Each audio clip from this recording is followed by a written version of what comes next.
Hi, everybody. This is Chris West from House Calls Vermont, and today I am going to be doing an interview with Scott Dionne. Scott Dionne is the Chief Marketing Officer for Timber HP.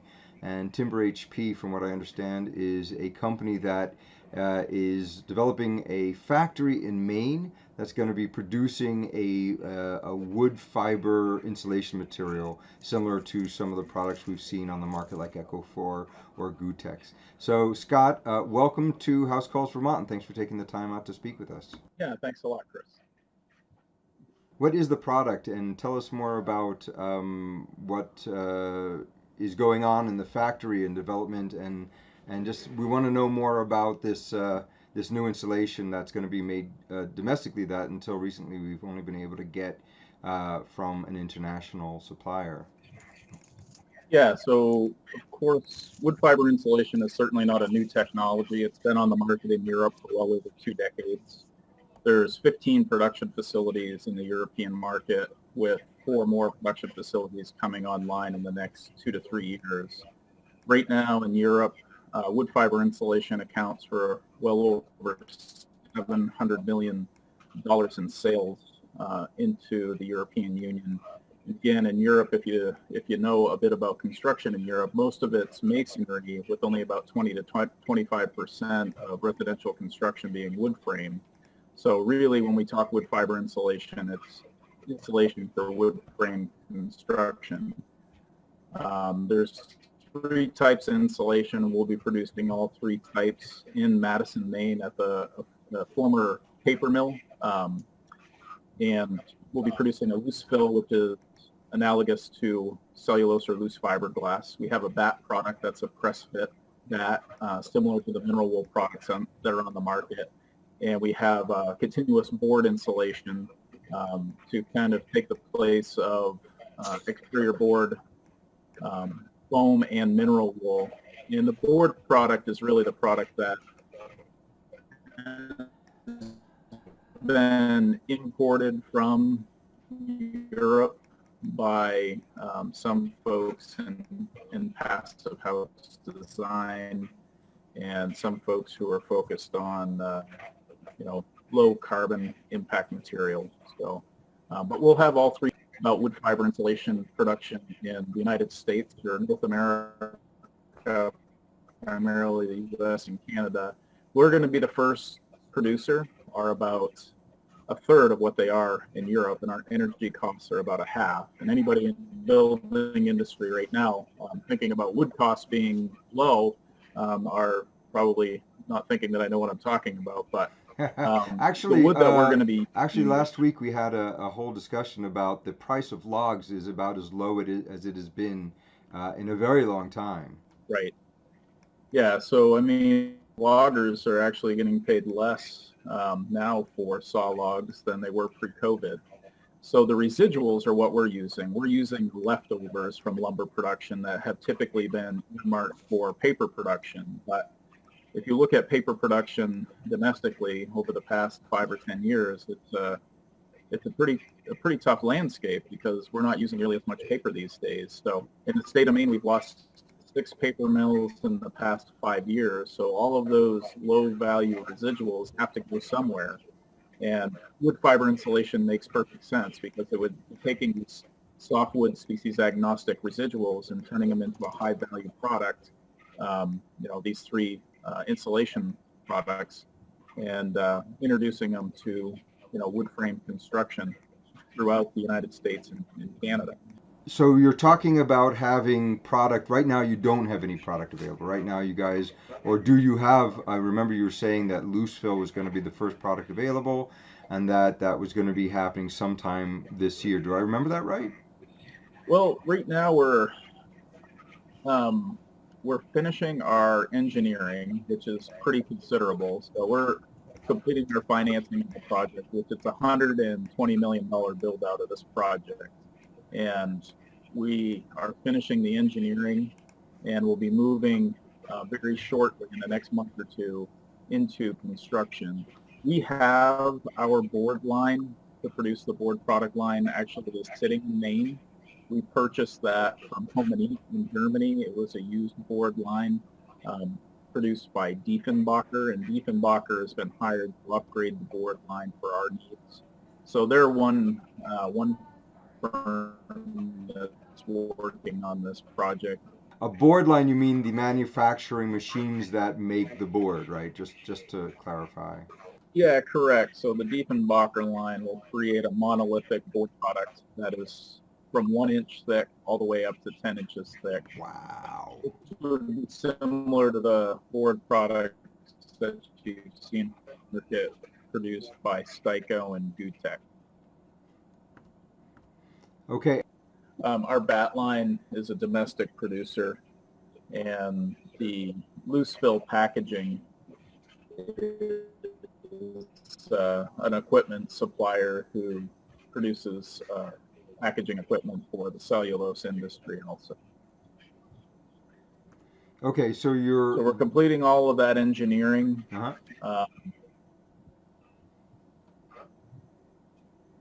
Completing all that engineering, and then we'll be pivoting right into building out the facility, which most of the work has to be done ahead of time when it comes to engineering, understanding how the equipment's going to be produced, how it's going to fit in our facility.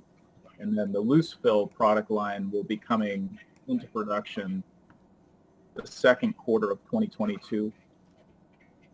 And the batt line will be coming on late third quarter, early fourth quarter, and the board line will be coming on late fourth quarter, early first quarter of 2023. Okay. So what the first thing that, I mean, availability is of course very important when we're talking about a new product, but also availability, not time-wise, but price point-wise and local distributor-wise. So here in northern Vermont, but just say Vermont in general, when we were talking initially, you described the distribution network that you're going to be working with. Can you talk a little bit about that? Yeah, sure. So independent lumber dealers really focus on added value. And that's really what our product line is. We want people who are going to help provide solutions to the market. And that's really what we're doing is we're taking this proven technology from the European market and we're adapting it to codes in the United States and how we approach the build. With that, it's, looking at supply chain and how we buy our insulating products, which we'll be able to follow those pathways, independent lumber dealers and having a two-step distribution partner with warehouses across the Northeast. But the bigger question on supply that you bring up is pricing. And for us, due to the fact that wood prices are a third of what they are in Europe and energy is half. In Europe, the product enters the market as a premium that's focused primarily on the sustainability market. Whereas for us producing domestically, we're able to enter the market on price point with all of the common insulation products that are being produced today. So we'll be able to approach the mainstream construction market without simply having to follow niche pathways to market for sustainable building or just passive house. We'll be able to open up this technology to scale so that we can have true impact in the built environment. And for me, my background is mainstream construction. I've been in the lumber and building materials industry for the past 26 years. I started at the local lumberyard and worked through distribution. I was vice president of operations for a multi-chain retailer. For me, price is important, but performance is the absolute key. This product has to perform as well or better than all the other insulation products on the market. Otherwise, nobody is going to give it a second look. Absolutely. So price and performance. And with wood fiber insulation, it comes down to fire and water. As soon as you get people to understand that the product doesn't burn, our loose fill and batt product are treated with boric acid, which is a fire retardant. It's also a mold and mildew inhibitor and a pest deterrent. But we've tested European product with UL and ICC, the loose fill and batt, and came back with a Class A flame spread when looking at ASTM 4. The board product typically doesn't even have a flame retardant in it, because if you think about what the board product is trying to replace, it's trying to replace foam, EPS and XPS and polyiso, which all of those foam products will melt, and many would ignite, but foam products are treated with flame retardants. But with the board product, not treated with flame retardants, we've tested the European product with ICC and got a Class B flame spread on 2 different densities of product. So when you talk about fire, that's really what you have to look at. And if people realize that the product's not going to burn, and I have videos that I can share at a later date, but with water, we're talking about creating vapor open assemblies, so we're not trapping indoor humidity in the built environment in assemblies. But also with the board product, it's so unique. It's vapor open, so it allows indoor humidity to exit the built environment. It's hydrophobic, so it repels bulk moisture during construction, and if the cladding were compromised. In Europe, they'll actually give you a 3+ month warranty of board product installed in roofing applications. So we see the board product primarily being installed in sidewall applications. Right. It'll repel that bulk moisture, and it's hygroscopic. So if it does get saturated, it'll spread that moisture out through its entire surface, and it'll exit the product when conditions allow without changing it dimensionally, which is extremely unique.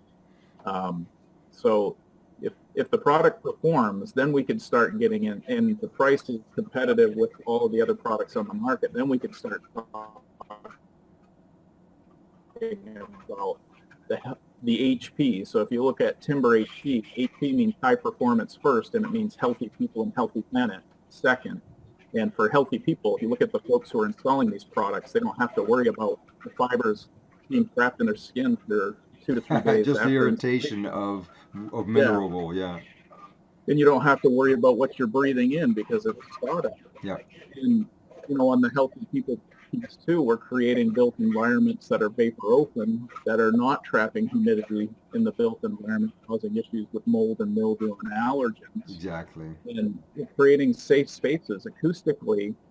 Very few insulations perform any better than wood fiber insulation. Though we talk so often about thermal applications, because we have a cavity insulation, a continuous insulation, and blanket insulation, a lot of people forget about the acoustic merits. On multifamily especially, they're using 3 times the amount of acoustic insulation, thermal insulation. Yeah. So there's a tremendous opportunity for wood fiber to be used in those applications, especially with the fact that it has a safe flame spread rate. Right. And I've worked on a number of multifamily projects where the sound attenuation between units was easily as expensive as the exterior wall insulation. It's a very important part of that making sure that people are comfortable living in these close environs and don't feel like they're sharing each other's information unnecessarily. Right. I love a great laying out of exactly what the product is.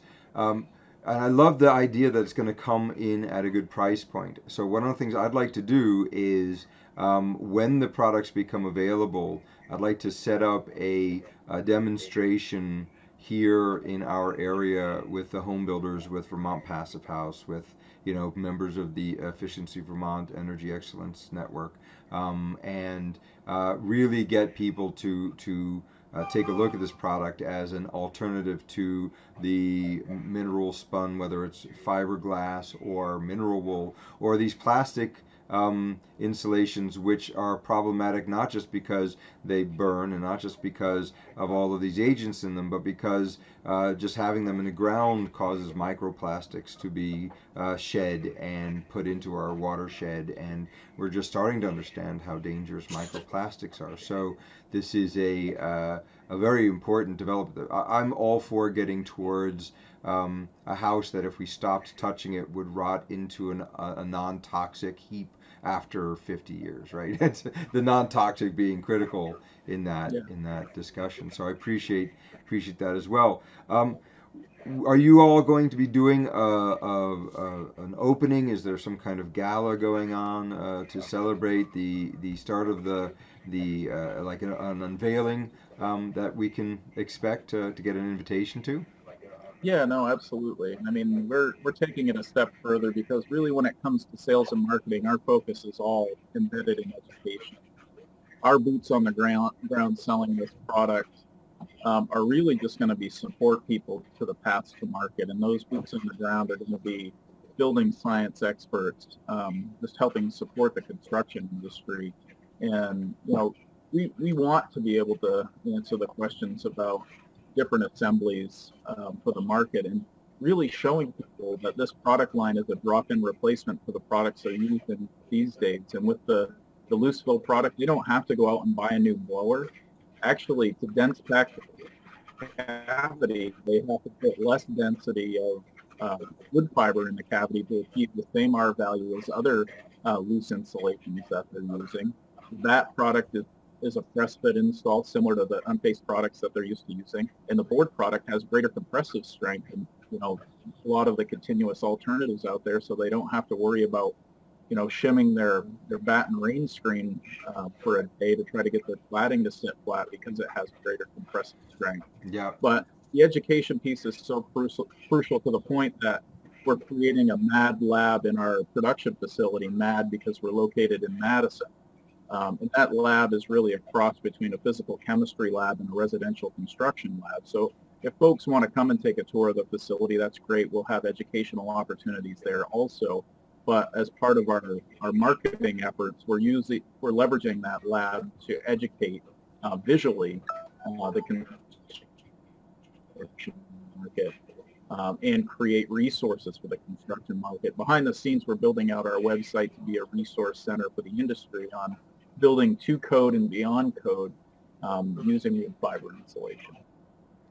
You brought up the building science aspect of it, and of course, Jim Bradley, my co-host, and I are all about the building science.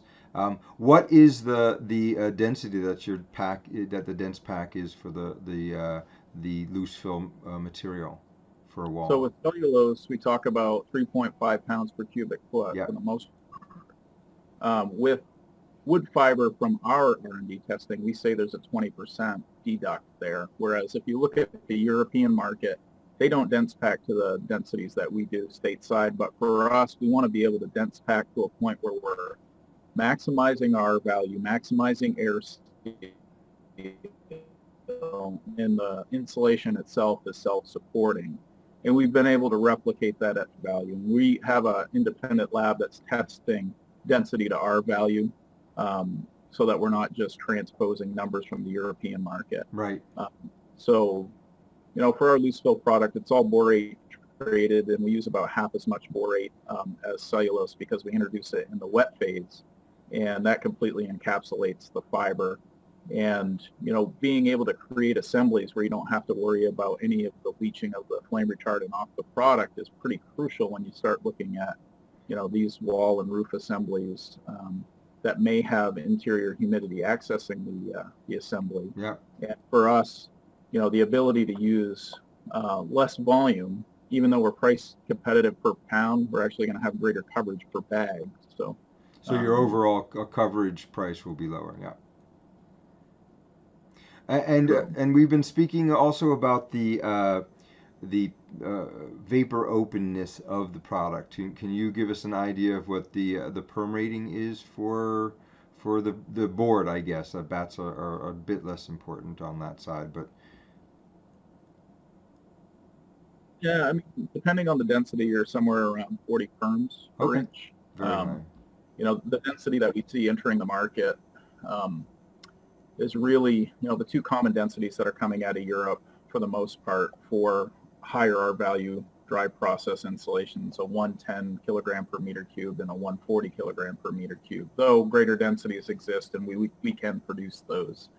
Ours would be a blend of those two densities to maximize compressive strength and maximize R value. So we might be just a little bit under 40 perms per inch. Okay, that's a great number. Absolutely high vapor open material. Um, the Yep. the exterior insulation, you said you're going to the exterior rigid. You said you can go from an inch to 10 inches. What is again the R per inch? I thought it was comparable to like a rock wool. It's in the 3.8 range, 3.5 range. Yeah, I mean, I think the sweet spot for us for the compressive strength is going to be 3.7, Okay. 3.75. For our 1-inch product, we want it to be at 3.75. That way we can address climate zones that are just calling for, that R 3.75 continuous, and that way you can access that with just a 1-inch. And then our 1.5 will be beyond an R5 per board at 1.5. So it is comparable to other open cell insulations that are on the market. I tell people that it'll be 3.7 to 3.75 while still maintaining a compressive strength around 10 psi. Okay. Because I think that's the sweet spot that people expect. XPS, you have to have at least 10, 15, 20%. Whereas a lot of these alternative insulations can be like putting a sponge on the outside of a building, and you just don't have the compressive strength there. Right, you're deforming the material when you're putting strapping on it and things like that. Yeah, no, Right. I appreciate that. That's not something we prefer doing. I mean, we've dealt with it. I've used with exterior rigid rock wool in the past, and that Yeah. that does have the downside that it isn't really rigid. It's really kind of a hardened batt product, which is a fine product, and it does certainly have its places. But I love the idea of having something that does not have such a high embodied energy as any of those products, and that also is from a renewable source. I mean, when we start talking about making some of these products, these are not renewable sources. So it lightens my heart as a ecologically focused building science consultant to be able to hear about American products that are doing what we've been expecting European markets to provide for a long time. And some companies like 475 have done a great job at being the outlet for those types of products in our market, but we really need domestic production. We can't go for much longer just saying, it's okay to all that bunker fuel that we're burning to bring over curtain, loads and loads of this stuff is not something we have to take into account. So I really appreciate what you guys are doing. It's very exciting for us to hear that these products will be available starting first quarter 2022. So we're talking, a year, a little less than a year before the loose fill product would be available. So just let me remember this right. Loose fill and then rigid and then batt is the process that we're talking about on the release. Well, it'll be loose fill and then batt and then board. Oh, and then yes. board. Okay. So just think getting denser as we go. Okay, that's yeah, you're exactly right. The batt's about 50 kilogram per meter cubed, so it's just getting denser, working our way denser. Okay, great. And when we get closer to reveal day, then I certainly would like to have you back on and talk about the distribution availability here, because I know you said that you were already in discussions with a number of lumberyards here in our market. Fortunately, Vermont has actually is an interesting market for a company like yours, because we have quite a high density of builders who are trying to do that right thing, who are trying to use these alternative and new products, which we hope will be quickly adopted and become the standardized use or materials of use in the future. So Steve, thank you so much for taking your time out to come. Is there anything else like a website? We're going to be asking you for a bunch of links to videos, links to things. Those will all be in the description of the video. And is there anything else you wanted to share before we move on with our day?